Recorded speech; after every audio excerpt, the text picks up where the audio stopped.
Đây là lớp bị hỏng nhất và không ai có nó, và trong video này chúng tôi sẽ thử nghiệm nó. Tất cả các lớp học bệnh viện động vật, tôi sẽ phải chi tiêu quá nhiều giá bấc và tiền xu động vật. Tôi sẽ làm tất cả những điều này để bạn không phải làm điều đó, và vì vậy chúng tôi có thể kiểm tra cái nào là tốt nhất và cái nào là trước khi bắt đầu. Tôi muốn gửi lời chào của tôi đến người đăng ký. Đừng quên mua hàng đề xuất của chúng tôi, đăng ký cái chuông và hãy xem liệu chúng ta có đạt được mục tiêu thích không. Xin chào, bạn có khỏe không? Chúng ta đang ở tập 8 của bệnh viện thú y. Và như họ đã thấy trong tiêu đề, có lẽ đã đặt một cái gì đó về các lớp học. Và cuối cùng chúng ta sẽ xem tất cả các lớp. Tôi sẽ phải dành trò chơi này tất cả giá bấc của tôi để mua cho tôi tất cả các lớp học. Vì vậy để lấy lại rõ ràng, đừng quên mua nó. Yoga CC hoặc quần áo 2D mà chúng tôi có trong nhóm của chúng tôi. Đây sẽ là người chiến thắng trong bức vẽ số 5.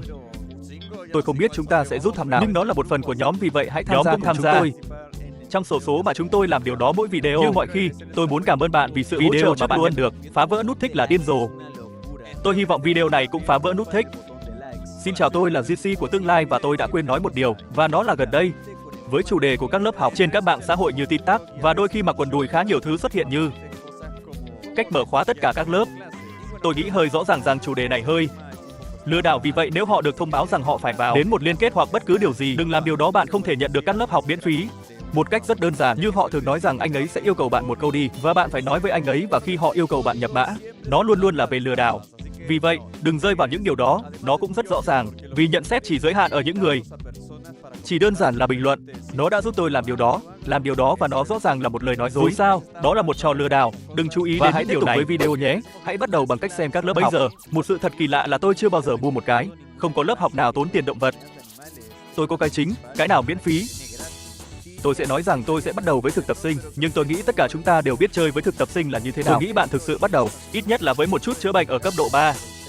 Sau đó hãy bắt đầu với, đầu tiên là y tá có hàng tồn kho tối đa. Hai mức tối đa hàng tồn kho và mức tối đa hàng tồn kho cấp 3. Về cơ bản chúng tôi sẽ có thể trang bị rất nhiều hàng tồn kho, và điều đó sẽ khá hữu ích cho sau này trong trò chơi. Tôi sẽ mua nó ngay bây giờ. Cái nào xuất hiện? Đây là lần đầu tiên tôi mua một lớp học và tôi hoàn thành để lắng nghe âm thanh họ tạo ra khi bạn mua một lớp học về việc mở khóa tất cả các cấp. Sự thật là tôi không nghĩ rằng tôi sẽ làm, vì tôi sắp hết giá bấc. Giá bấc tôi sẽ sử dụng nó sau này để xem chúng tôi trang bị lớp học này, và hãy xem nó diễn ra như thế nào. Những người chúng ta đang ở trong trò chơi bây giờ, tôi có lớp, và lớp này làm những gì nó làm. Về cơ bản là để cung cấp cho chúng tôi thêm một chút hàng tồn kho. Ví dụ nếu chúng ta đi theo hướng này, tôi có thể lấy cái này và tôi có một cái. Tôi chỉ nhận ra rằng họ đã cập nhật trò chơi và nó trông giống như màu trắng ở đó. Tôi không nghĩ vậy khi bạn nắm cái gì đó, và sau đó tôi có thể lấy một cái khác, và trên lý thuyết sẽ có thể lấy một cái khác. Và tôi không biết liệu mình có thể làm được nữa không. Được rồi, tôi không thể chịu đựng được nữa vì nó là 4/4. Tôi nghĩ bạn có thể tăng cấp độ nhiều hơn.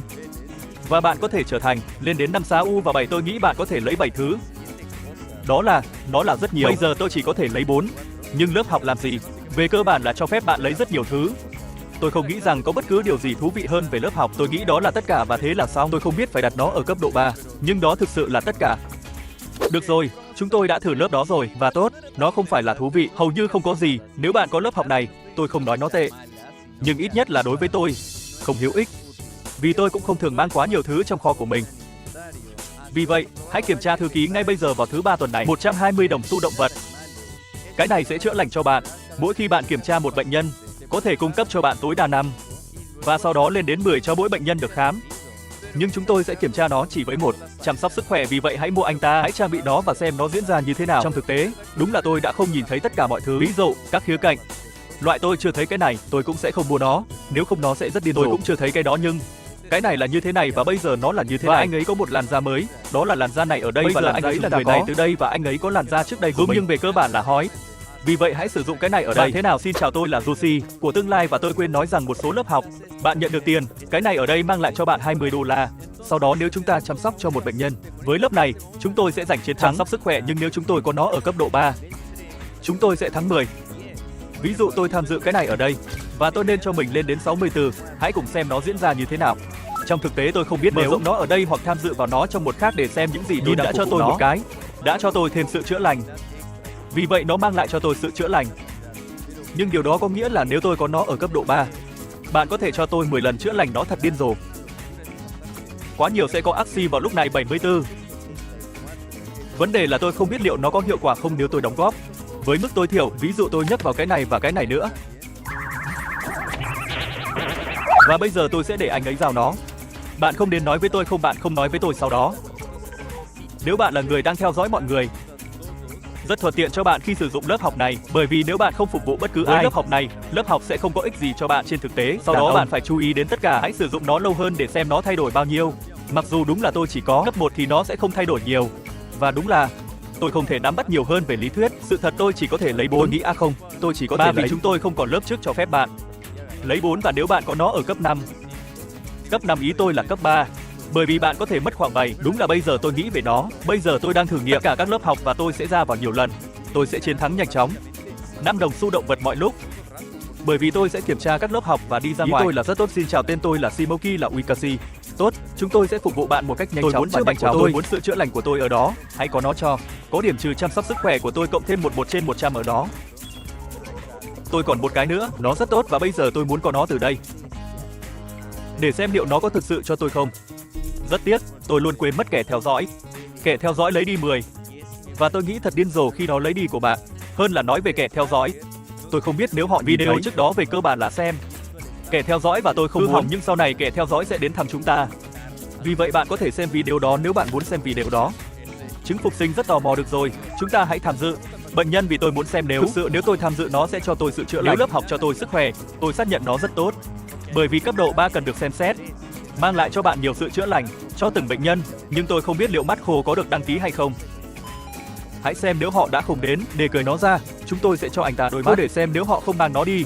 Xin vui lòng không được, tôi không nghĩ mình có thể làm được, chỉ vì mục đích chữa bệnh. Tôi không nghĩ rằng nó hoạt động cho điều này sau đó. Vậy thì lớp vẫn tốt nhưng không tốt lắm. Như bạn đã nói, nhưng nó vẫn rất tốt nếu bạn định mua lớp học.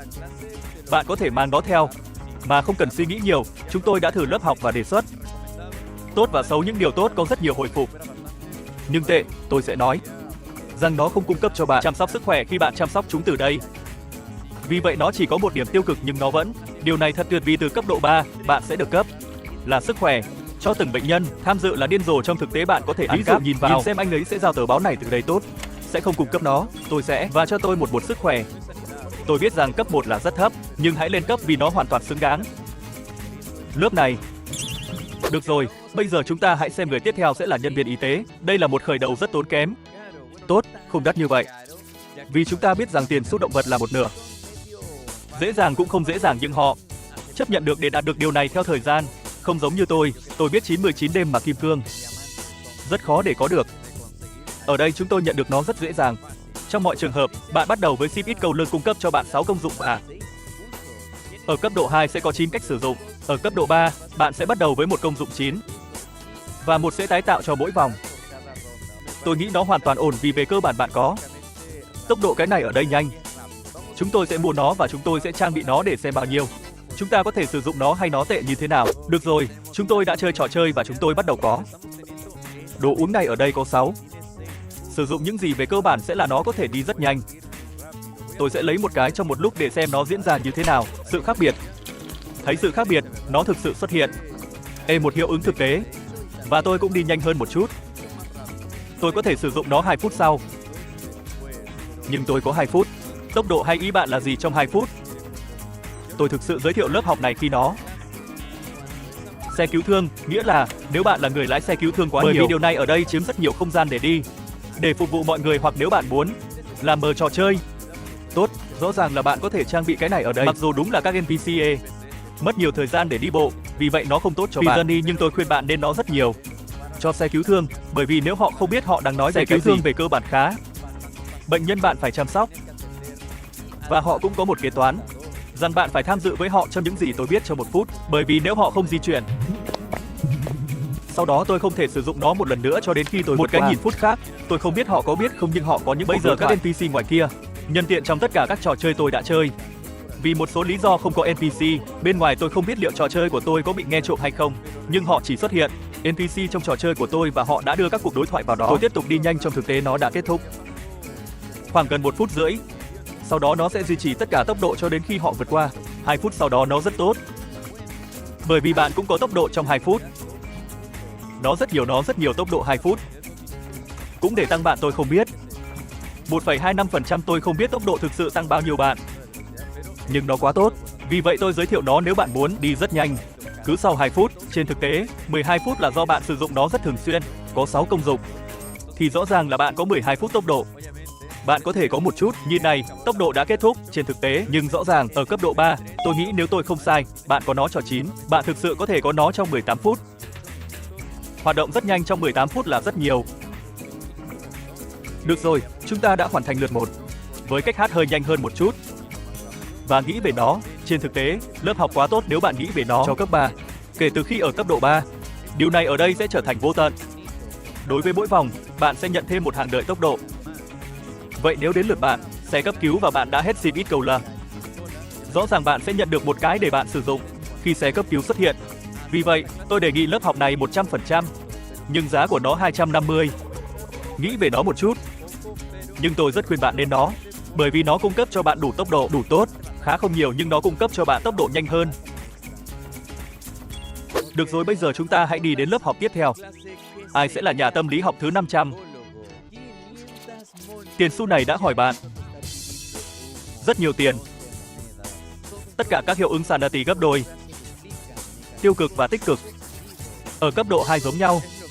Bạn có tác động tiêu cực và tích cực gấp đôi. Nhưng bạn có 7,5% cơ hội mà bạn sẽ không thua. Mà chăm sóc sức khỏe có. Cấp độ 3 giống nhau, chỉ bạn có 15% cơ hội không làm như vậy.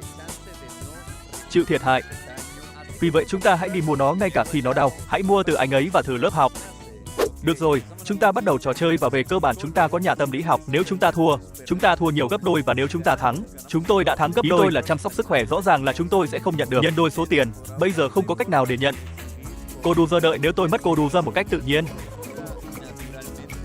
Tôi sẽ mất gấp đôi, tôi nên loại bỏ 2%. Nhưng hãy thử. Hãy xem làm thế nào chúng ta sẽ có phần còn lại như thể không có gì xảy ra. Và hãy xem nó lấy đi của bạn bao nhiêu. Hãy xem nó có lấy đi 2 của tôi không. Trong thực tế, tôi có nhiều hơn 1. Tôi không biết tại sao nó đưa tôi đi 2 chăm sóc sức khỏe nhưng tôi đã tham gia. Một cái khác tôi không biết tại sao anh ấy lại thêm một cái nữa nhưng tôi nghĩ đó là cách nó thêm và xóa tôi cùng một lúc. Có lẽ tôi không biết, nó hơi kỳ lạ. Tôi đã mất 2 lần chữa lành và anh ấy đã cho tôi một lần nữa ổn. Được rồi, hãy kiểm tra lớp tâm lý học với cái này. Từ đây để xem nó mất đi 10. Đang lấy đi của tôi nhiều gấp đôi. Chúa ơi, điều gì lấy đi khỏi tôi? Được rồi, chúng ta có thể thấy sự khác biệt mà tôi phải mất gấp đôi. Chúng tôi vừa xóa nó, tôi sẽ mất 10 dấu nhân 10. Có gì điên rồ được, hãy rất cẩn thận. Về mặt kỹ thuật, lớp này đang thua. Tốt và xấu của nó. Điều tốt là về mặt kỹ thuật, bạn sẽ kiếm được gấp đôi mọi thứ. Nếu bạn có một cơ hội rất tốt, nhưng bạn rất xui xẻo và bạn nhận được rất nhiều thứ. Sức khỏe tốt sau đó. Nói lời tạm biệt với cuộc sống của bạn, bởi vì bạn cũng sẽ mất gấp đôi. Cũng để bạn không thích nó, dù sao thì bạn cũng sẽ phải nâng nó lên cấp 3A. Vì vậy tầng lớp trung lưu tôi không giới thiệu nó. Trừ khi bạn rất tốt và rất may mắn. Nó thực sự đang đau. Khá thực tế, phải chi tiêu tất cả những thứ này nhưng tôi đang làm điều đó cho bạn để bạn không chi tiêu. Bạn động vật tiền xu và quyền lực. Kiểm tra chúng trong khi xem tỷ lệ xem video. Tỷ lệ những gì đã xảy ra với tỷ lệ đầu của bạn, họ đã làm gì với bạn đánh anh ta vào đầu. Thực tế là sau khi xem video trước, tôi cảm thấy tiếc cho anh ấy hơn. Một tỷ lệ sau khi nhìn thấy lô của anh ấy. Nhân tiện, nếu bạn chưa xem, hãy xem video ở trên. Ai nói nhiều về lô, về tỷ lệ và khá nhiều nhân vật khác. Kẻ theo dõi lấy đi 20. Với con thú 0000 lớp này vô nghĩa tôi không biết. Nhưng nếu bạn nâng nó lên cấp 2 thì ít nhất bạn cũng có cơ hội mà bạn phục hồi cuộc sống và tất cả những điều đó. Tôi nghĩ nó thực sự là về điều đó, không phải loại bạn có thể kiếm gấp đôi từ cấp 2 hoặc cấp 3 trở đi. Nhưng tôi không chiến thắng bất cứ điều gì, tôi đang mất rất nhiều. Rõ ràng những gì mang lại cho bạn sức khỏe, cà phê tất nhiên. Cà phê là thứ mang lại cho bạn nhiều sự chữa lành nhất. Tôi nên thử cà phê, có cà phê. Được rồi, xin lỗi nếu ai đó nói với tôi trong các bình luận cái này nhưng bây giờ cà phê thay vì cho bạn 5 nên cho bạn 10. 10 được. Bây giờ tôi có thể nói rằng lớp học là tốt. Nhưng ít nhất có một cái gì đó tốt. Nếu bạn uống cà phê và chơi, một bình ít nhất tăng bạn 10 lên 10. Ý tôi là rất nhiều vì tôi đã thêm một ly cà phê. Nhưng nếu tôi không uống cà phê hoặc nó cho tôi, đã là 1. Bởi vì tôi không biết. Tóm lại điều tốt và điều xấu của lớp tâm lý học. Về cơ bản là tốt, bạn sẽ có thể phục hồi gấp đôi chăm sóc sức khỏe. Nhưng bạn cũng sẽ thua chăm sóc sức khỏe nhiều gấp đôi, đó là tất cả những gì còn lại cho bạn mất gấp đôi và mọi thứ cộng lại với bạn. Bạn nhận được gấp đôi. Vì vậy hãy cẩn thận vì có nhiều cách để mất hơn để giành chiến thắng, vì vậy họ sẽ thua. Tôi không biết họ rất tốt. Cà phê cho bạn 10 nên rất ngon. Nhưng lớp học ở mức 500. Tiền xu động vật là rất nhiều. Bây giờ hãy nhớ rằng ở cấp độ 3, bạn sẽ có cơ hội về quê thay vì có thể Đơn giản là bỏ qua trận thua đó và tôi không biết liệu họ có bỏ qua nó hay giành được nó. Tôi nghĩ nó chỉ là bỏ qua. Về cơ bản nếu kẻ theo dõi xuất hiện, sẽ có 15% cơ hội không mất gì. Vì vậy nó là lớp học rất tốt chỉ khi bạn có nó ở cấp 3, nhưng nó mất rất nhiều từ bạn. Được rồi, bây giờ chúng ta hãy đi gặp bác sĩ vào thứ 3 tuần này 900. Tiền xu động vật này đã tốn rất nhiều tiền. Với lớp học này, bạn sẽ có thể phục hồi một điểm chữa bệnh mỗi khi bạn chăm sóc bệnh nhân. Không nên nhầm lẫn với bệnh nhân khi bạn đang chữa khỏi cho họ và họ đang ở trên giường, vì công việc được thực hiện bởi thư ký. Ở cấp độ 3, bạn sẽ có thể được chữa khỏi 20 cho mỗi lần bạn tham dự một trong số họ. Hãy mua lớp học. Và tôi đã hết tiền thưởng. Rất tiếc, tôi đã nói tiền thưởng không có gì khủng khiếp chết, và tôi sắp hết tiền xu động vật. Hãy sử dụng lớp học và xem nó diễn ra như thế nào, không giống như lớp khác. Là thư ký bạn khi bạn đã chăm sóc cho một bệnh nhân từ đây, cho bạn một điểm sức khỏe, thậm chí còn cho bạn điểm 10 để chữa bệnh. Cấp 3, đó là điên rồ. Nhưng lớp này, nó không hoạt động như vậy, những gì hoạt động tiếp theo. Bởi vì nếu chúng ta tham dự cái này ở đây, nó sẽ không cho chúng ta sự chữa lành nhưng chúng ta làm theo nó. Và chúng tôi theo cách này, trong một hoặc hai này, tùy thuộc vào cái nào bạn đã chơi, và chúng tôi nắm lấy sợi dây để ghi nhớ lớp học đầu tiên đó luôn luôn là tuyết và sau đó là những giọt đầu tiên. Bệnh nhân luôn vô dụng và sau đó những giọt được nói tốt hơn. Chúng ta sẽ, và khi chúng tôi phục vụ anh ta xong, chúng tôi sẽ cho anh ta cái này. Và về mặt lý thuyết sẽ cho chúng ta một điểm sức khỏe trong trường hợp này. Cho chúng tôi rất ít, nhưng hãy nhớ rằng nếu bạn có nó ở cấp độ 3, có thể cung cấp cho họ rất nhiều. Vì vậy nếu bạn là khách hàng thường xuyên, bệnh nhân vì bạn là nô lệ của tất cả các xác chết của bạn. Tôi đánh giá cao lớp học. Sau đó chúng ta hãy tham dự một lần nữa đến đây, và giả sử nó cho chúng ta 10 lần chữa lành, vì đã phục vụ anh ấy, mà trên thực tế nếu tôi nghĩ đã cho bạn nhiều hơn. Có một bệnh nhân được điều trị, chúng tôi đã đạt được 2 điểm sức khỏe. Rõ ràng chúng tôi có thể thắng nhiều hơn nhưng chúng tôi không có cấp độ 3, vì vậy trong ngắn hạn, tốt và xấu của lớp học y tế. Điều tốt là bạn sẽ nhận được một điểm sức khỏe. Tùy thuộc vào cấp độ bạn có thể đạt đến 10 cho mỗi bệnh nhân nhìn thấy. Từ đây, đó là nếu bạn chữa khỏi nó, nếu bạn đang ở trong xe cấp cứu, bạn sẽ kiếm được rất nhiều tiền. Điều tồi tệ là ở cấp độ 1 bạn chỉ nhận được 1. Bây giờ hãy kiểm tra xem nó có hoạt động không với một sự bất thường. Được rồi, bây giờ hãy xem điều gì sẽ xảy ra nếu chúng ta tham gia vào một sự bất thường. Sẽ cho chúng tôi biết đã cho chúng tôi một điểm của bệnh nhân được điều trị. Lớp học hơi đáng ngờ. Gõ nếu bạn kiếm được nhiều, cho mọi bệnh nhân được nhìn thấy ở đây. Nhưng 900 là rất đắt. Được rồi, bây giờ chúng ta hãy thử lớp học tiếp theo sẽ là an ninh. Tôi hoàn toàn quên nhìn thấy các góc một lần nữa. Được rồi, chỉ nhân viên y tế, có phiên bản bết sơ câu và trông đẹp hơn. Được rồi, nhà tâm lý học có một làn da, đương đại và một hiện đại và một. Cô Percy trông giống như siêu đỏ 500 này. Nó tốn rất nhiều tiền, nó không có được, ít nhất nó có giá 50. Không tệ cho cổ điển. Và bây giờ là an ninh. Trước tiên hãy xem anh ta có gì. Đây là những gì nó đã từng trông như thế này là những gì nó trông. Và đây là con vịt, đến đây là bệnh viện. Cảnh sát bây giờ bắt đầu giải trí vì chúng tôi sẽ nhận được một cái gì đó bổ sung và nó là tác vụ mà họ không nhìn thấy nó. Nhưng về cơ bản chúng tôi bắt đầu với nhiệm vụ đó ở đó và chúng tôi sẽ có thể sử dụng nó trong 5 lần. Ở cấp độ 2, chúng tôi thậm chí sẽ có thể sử dụng nó. Nhìn vào cấp độ 2 và bạn nhận được một máy ảnh. Điều này là mới trên thực tế trong trường hợp bạn là một người mới. Điều này ở đây đã không cung cấp cho bạn trước đây bởi vì máy ảnh đã được thêm vào gần đây, nhưng thật thú vị khi bạn mang theo máy ảnh.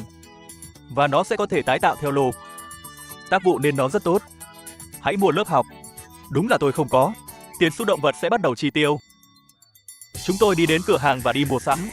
Tối đa sẽ làm tổn thương. Chi tiêu tất cả những điều này nhưng tôi sẽ phải làm điều đó. Ở đó nó là hoàn hảo và bây giờ tôi có 3.738 đồng xu động vật. Và bây giờ chúng ta sẽ mua lớp nhân viên bảo vệ. Đã mua ổn chỉ vì cái này tôi sẽ mua. Cấp 2 vì tôi muốn cho họ xem đối tượng tiếp theo, đó là đối tượng máy ảnh. Được rồi, tôi không nhớ điều đó nghe như thế nào nếu bạn mua một thứ gì đó. Được rồi, bây giờ chúng ta có cấp 2. Ở cấp độ 3 không thay đổi, không gì khác hơn là về cơ bản tái tạo tác vụ của Xander. Được rồi, chúng ta có cấp độ 3 về cơ bản sẽ cung cấp cho bạn một nhiệm vụ cho Xander. Chúng tôi trang bị cho nó lớp này đã bắt đầu có những điều tốt đẹp. 1.250 đồng xu động vật bị thu giữ. Nhưng bây giờ nó hoàn toàn xứng đáng vì bạn bắt đầu với điều này. Đây là một tác vụ mà trên thực tế tôi nghĩ đang thay đổi. Tôi nghĩ nó khác và bạn sẽ có thể giúp đỡ rất nhiều từ đây. Được phép sử dụng tất cả những thứ này, tôi sẽ phải tiến lên trò chơi. Vậy chúng ta hãy cắt giảm. Anh ấy bước tiếp theo của tương lai. Được rồi, chúng tôi đã ở K2 và chúng tôi có một cơ hội để sử dụng tác vụ. Mặc dù tôi sẽ phải sử dụng nó với một sự bất thường, tôi sẽ xem nếu bằng may mắn thuần túy. Sau đây là bất thường không phải là bất thường, không phải là bất thường. Điều đó liên quan đến máy ảnh. Nói về máy ảnh, anh ta sử dụng máy ảnh ở đó khi chúng ta có máy ảnh riêng, hãy đặt máy ảnh. Từ đây tốt rằng máy ảnh về cơ bản là di động và bạn sẽ đặt nó ở bất cứ đâu bạn muốn. Và tôi sẽ sử dụng một trong thực tế rằng vâng, đó là điều bình thường. Vì vậy hãy sử dụng tác vụ một lần và để bạn có thể xem nó hoạt động như thế nào. Tôi sẽ thực hiện cái này ở đây. Có điện giật. Và đó là một sự bất thường vì nó được nhìn thấy trong máy ảnh. Nhưng chúng tôi có thêm một camera có thể nhìn thấy từ đây. Nhìn vào đó bạn có thể thấy máy ảnh của... Này, đây là máy ảnh thứ 5. Và điều gì đó tốt về máy ảnh này, ngoài thực tế là nó có sẵn trong cửa hàng. Được rồi, đừng lo lắng, nó không chỉ có trong lớp học này. Có thể lấy được ở đó. $600, chúng tôi có thể mang nó đến bất cứ đâu chúng tôi muốn. Máy ảnh này trên thực tế, tôi không biết bạn có biết không nhưng tôi đã có thể nhìn máy bên ngoài bản đồ. Tôi có thể làm điều này từ đây, tôi đặt nó ở đó. Và sau đó tôi có thể xem từ máy ảnh. Và hãy nhìn vào những gì ngoài kia. Bây giờ chúng ta hãy nhìn vào máy ảnh để xem nó hoạt động như thế nào xem. Nhìn tôi có thể thấy bên ngoài bản đồ. Điều tồi tệ là tôi không thể di chuyển máy ảnh nhưng bạn có thể thấy rằng nó có thể được nhìn thấy ở bên ngoài. Về mặt kỹ thuật với máy ảnh này, bạn có thể xem ở khắp mọi nơi. Sau đó là tốt và xấu của lớp. Bệnh viện thú y an toàn. Những thứ tốt về cơ bản bắt đầu với một tác vụ, những thứ xấu là teaser. Có một nhưng ở cấp độ 3 hoặc ở cấp độ 2, tôi không nhớ đó là cái nào, tôi nghĩ ở cấp độ 3. Bạn sẽ có thể nạp lại nó cho mỗi vòng một điều tốt. Bạn sẽ bắt đầu với chiếc máy ảnh này. Từ đây, trên thực tế sẽ giúp bạn nhìn thấy bí mật, thú vị và bạn sẽ không thể nhìn thấy nếu không có máy ảnh. Ví dụ chúng ta hãy xem nó từ đây. Tôi đặt máy ảnh ở đây và chúng ta sẽ có thể nhìn thấy cửa hàng. Tôi thấy cửa hàng và những gì bên trong. Nhìn tôi có thể thấy cửa hàng là chiếc máy ảnh này thật điên rồ. Nhìn từ đây bạn có thể thấy điều gì đó thú vị. Rằng bên ngoài là cái bóng. Hãy điện giật anh ta. Và trên thực tế, chúng ta cũng sẽ có thể làm điện giật cái này ở đây. Mặc dù tôi có động vật bị điện giật nhưng thực sự tồi tệ. Tôi không biết tại sao nó lại xuất hiện như thể tôi đã làm sai điều gì đó. Tóm lại, lớp tôi thực sự giới thiệu nó. Lớp học quá tốt. Tôi tò mò thực tế, bạn có thể bỏ phiếu cho nó vì một số lý do. 10 đi được rồi, cái tiếp theo sẽ là chỉ huy trưởng ra bức này, hãy mua nó. Mua ở đó uy. Được rồi, đôi khi tôi quên rằng ở đó. Được rồi, bây giờ có một sự thật kỳ lạ là ở cấp độ 3, bạn bắt đầu với một kỹ thuật đặc biệt, tôi không biết nó có nghĩa là gì. Hãy bắt đầu với cấp độ 1 và tôi sẽ mua cho cấp độ 3 để xem những gì thay đổi. Và nhân tiện làm ra cái này và bây giờ nó là đây và có một người khác là người này ở đây, có một người bạn đời khác. Tôi không biết tại sao 2.000 cho người bạn đời này, tại sao lại nhiều như vậy. Được rồi, hãy bắt đầu trò chơi và về mặt kỹ thuật làm mũi tên trùm. Ngoài việc bị sứt mẻ bởi mật vụ. Được rồi, lớp này về mặt kỹ thuật, giống như váy bình thường. Sẽ tăng khả năng của bạn ngay từ đầu. Bạn sẽ có thể mặc, tôi nghĩ 4 hoặc 4 bạn có thể mặc. 5 bạn có thể mang theo. 6 bạn có thể lấy, con thú bạn có thể bắt đầu bằng 6. Thật là điên rồ. Tất nhiên nó giống như có nụ cười, nhưng ở cấp độ tối đa ở cấp độ 1, bạn có thể lấy tối đa 6 đối tượng là rất nhiều. Và ở cấp độ 2, bạn sẽ nhận được 10 lần chữa bệnh khi bắt đầu trò chơi, tức là về cơ bản khoảng 71. Và ở cấp độ 3 tôi không hiểu, điều đó có nghĩa là chúng ta sẽ thấy nó trong giây lát. Nhưng tôi có thể mang theo khá nhiều thứ, đó là bị điên. Tôi giới thiệu nó khá nhiều 80 và nhiều ra bức đó là sự thật. Tôi thực sự nghĩ rằng nó đáng giá hơn. Nhưng tôi được giảm giá cho Zaber Luck Lassie. Vì vậy đừng nhầm lẫn những gì nó có giá trị. 88 Zaber không sao thì khác vì tôi có Zaber Luck. Cộng với tôi được giảm giá. Được rồi, để tôi có thể đoán, ví dụ nói. Có lẽ anh ấy muốn cái này, có lẽ anh ấy muốn cái này, có lẽ anh ấy muốn cái này. Hoặc có thể bạn muốn cái này ở đây, hoặc có thể bạn muốn cái này ở đây. Và tất nhiên tôi đã có tất cả hàng tồn kho. Và tôi có thể nếu tôi muốn đoán xem anh ấy sẽ yêu cầu bạn làm gì. Hãy xem những gì anh ấy muốn. Nhìn vào sốt và đau dạ dày, tức là về cơ bản. Những gì tôi có, tôi ít nhiều không có nụ cười nhưng ít nhất tôi có những gì tôi phải làm. Đó là, nó là một cách rất đơn giản để làm điều đó nhanh chóng.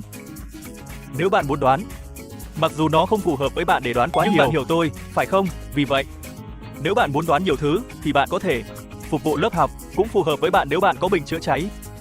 Teaser, sau đó một vài thứ này từ đây, sau đó là cà phê. Đó là, và bạn không thể có đủ thứ trong kho thì nó phù hợp với bạn khá ổn. Bệnh nhân cuối cùng là một lúc và xuất hiện trong cả hai cái gì. Tất nhiên đàn ông mà nó xuất hiện quá sớm. Được rồi, cơ sở được mở.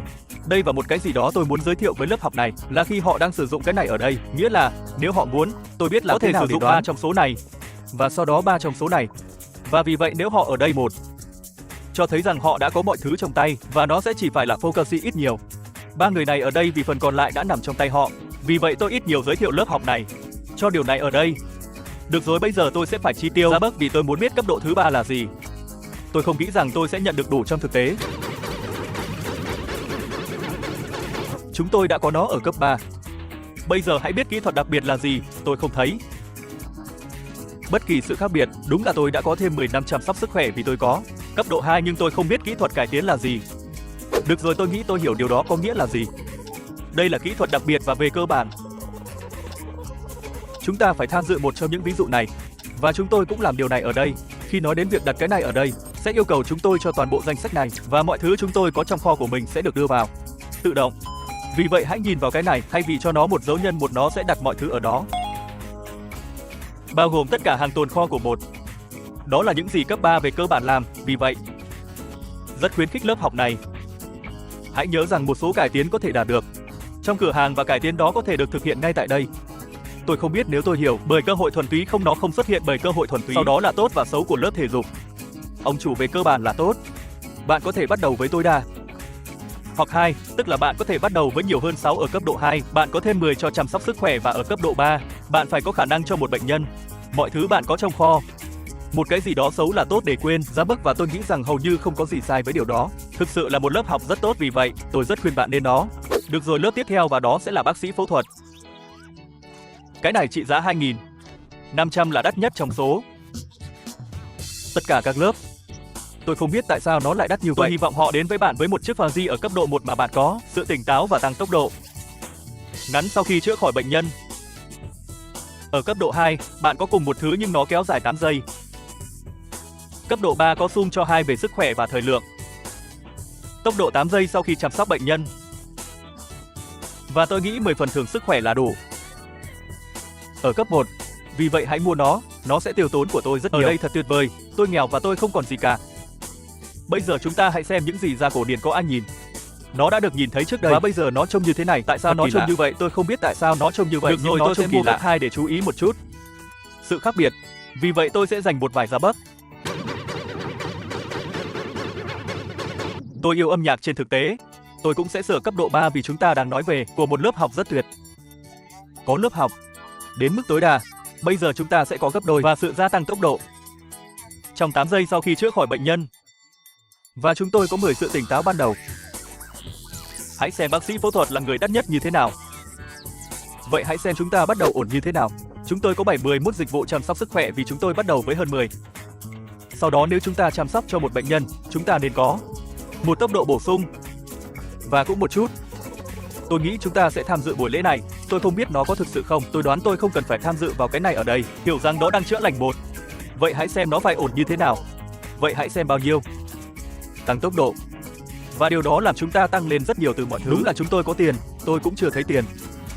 Nhưng một số lớp học đã cho chúng tôi tiền. Họ không đề cập đến nó nhưng họ đã cho chúng tôi tiền cho mọi trường hợp. Bây giờ chúng tôi có 35 chẳng hạn. Được rồi, đau bụng vì vậy nếu tôi cho nó theo lý thuyết nên để cho tôi thêm tốc độ và tôi không biết phải xem gì. Hãy xem. Đã cho chúng tôi hơn 12 lần chữa bệnh và chúng tôi đã áp dụng. Phá vỡ đó là chúng tôi có tốc độ. Nhưng anh ấy đi rồi, chỉ một thời gian thôi. Không phải trong 2 phút như lớp khác. Được rồi, trông thú vị trong mọi trường hợp.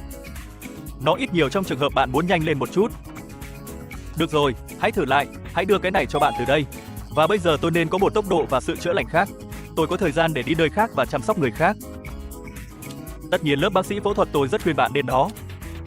Nếu bạn rất chuyên nghiệp và biết nhiều về điều này, tiến nhanh trong trò chơi và phục vụ nhanh chóng khác và tận dụng tốc độ và tận dụng sự chữa lành nó mang lại cho bạn và cả tiền thêm mà cung cấp cho bạn. Đúng là tôi đã không nhìn vào tiền, nhưng cho bạn thêm tiền. Vì vậy điều tốt và điều xấu của bác sĩ phẫu thuật lo. Tốt, bạn có một tốc độ tăng và bạn cũng có lợi cho sức khỏe. Và bạn cũng có thể có 35 tại bắt đầu trò chơi và cả 10 chăm sóc sức khỏe bổ sung tại bắt đầu trò chơi. Rõ ràng tùy thuộc vào cấp độ. Điều tồi tệ chắc chắn điều tồi tệ là nó có giá 2.500 đồng xu động vật. Tôi cảm thấy nó không có gì to tát, làm cho nó tốn rất nhiều tiền, nhưng tôi đoán sau đó chữa bệnh và tốc độ nên được đánh giá cao. Vì ngay bây giờ tôi đang thử nghiệm nó theo ca bình thường. Gõ Sit 3 nhưng tôi chắc chắn rằng nó sẽ hoạt động đủ cho khi bạn bước sang tuổi 20 hoặc quay lại. Tôi đoán không sao, chúng ta thử một cái khác. Và bạn nên cho tôi một cái khác để xem. Tôi sẽ thấy bạn thử một điều. Ví dụ, tôi có tốc độ và tôi đang đi theo hướng này. Tôi quản lý để làm điều này, pin A và bây giờ tôi đang đi theo hướng này. Tốt, ít nhiều tôi có thể mua được. Trong mọi trường hợp chúng ta phải tưởng tượng rằng chúng ta đang đến ca thứ 50. Hoặc xung quanh và sau đó có xe cấp cứu. Và điều này sẽ phục vụ bạn tốt cho khi bạn phục vụ đủ. Bởi vì bạn sẽ có thể nhanh chóng tham gia vào những điều sau đây. Và bên cạnh đó, bạn sẽ khá khỏe mạnh. Và chúng tôi không nói về Sức khỏe của cà phê mang lại cho chúng ta nhiều hơn. Được rồi, bây giờ chúng ta hãy đi đến lớp cuối cùng sẽ là mật vụ. Một trong những lớp học tốt nhất và hầu như không ai có nó. Có giá khoảng 800 Robux. Hãy nhớ rằng tôi có một khoản giảm giá nên nó có thể sẽ có giá 1.000 Robux. Với lớp này, bạn sẽ bắt đầu với một khẩu súng và với một máy quét.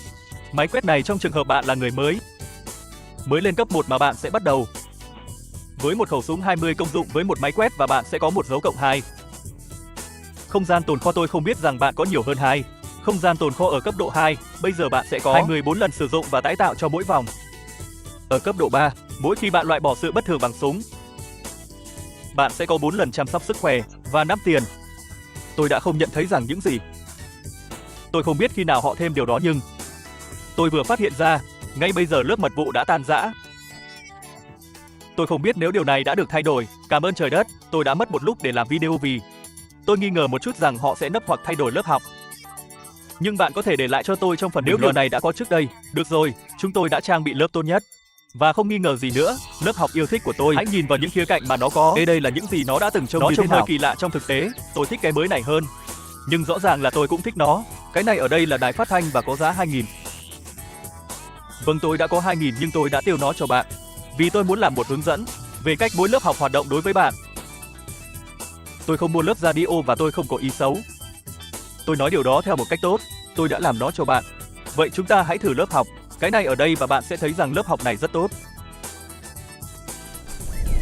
Chúng tôi có lớp học tốt nhất bao giờ hết.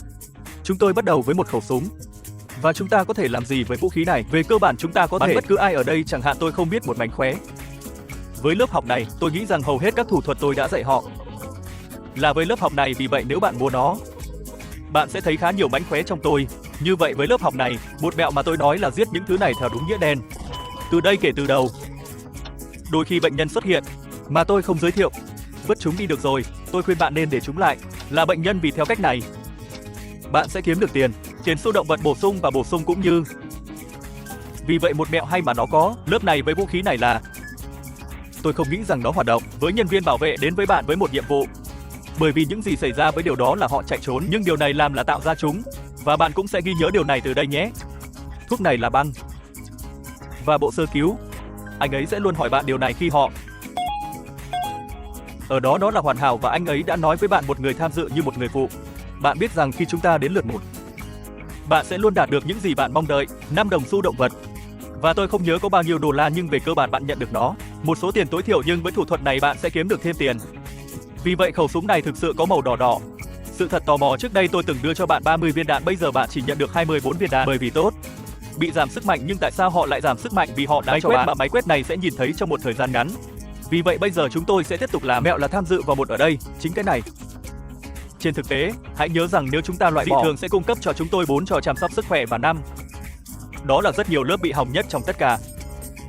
Được rồi, khô mắt có cái này bận. Khô mắt, hãy đưa cho anh ta cái này, anh ta đã ở đó rồi, đáng khinh. Được rồi, chúng tôi đã có máy ảnh và cũng là một mẹo tôi muốn nói với bạn. Đó là nếu bạn sử dụng khẩu súng và sau đó họ đi đến máy ảnh, có thể bắn. Ngay đây là một điều bất thường và tôi đã giết anh ta và anh ta đã cho tôi một giết bất thường.